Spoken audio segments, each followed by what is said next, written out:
Imagine qu'on t'arrache la jambe dans un train, et quelques années plus tard, tu grimpes le toit du monde. Voici l'histoire vraie d'Arunima Sinha, qui avait 21 ans. Une jeune sportive indienne pleine de rêves. Elle avait une vie banale, jusqu'à ce jour fatidique. Elle prenait le train pour rentrer chez elle, insouciante, sans imaginer que sa vie allait basculer. Un voleur a tenté de la pousser hors du train. Elle s'est accrochée, en vain. Le choc a été brutal. Sa jambe a été irrémédiablement écrasée. En un instant, tout a changé. Les médecins disent que c'est impossible. Jamais elle ne pourrait marcher normalement, encore moins courir ou faire du sport. Sa famille est sous le choc. Les nuits sont longues, douloureuses. La rééducation est un enfer. Chaque pas est une bataille.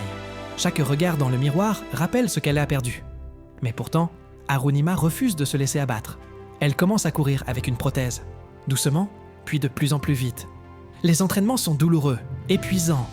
Certains jours, elle tombe, crie, elle veut abandonner. Mais l'idée est là, obsédante. L'Everest, le toit du monde. Des années plus tard, elle se sent prête. Elle se lance pour l'ascension du mont Everest.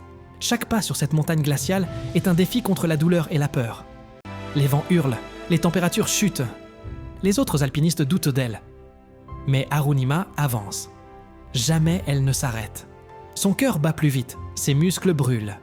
Et là, enfin, le sommet. Le vent fouette son visage, elle lève les bras. La victoire est totale. La vie vient de lui donner la revanche la plus incroyable qui soit. Arunima Sinha devient une légende. La première femme amputée à conquérir l'Everest. Elle inspire des millions de personnes à travers le monde. Elle prouve que même quand tout semble perdu, l'humain peut dépasser l'impossible. Et toi, si tu avais tout perdu, qu'est-ce que tu ferais pour te relever ?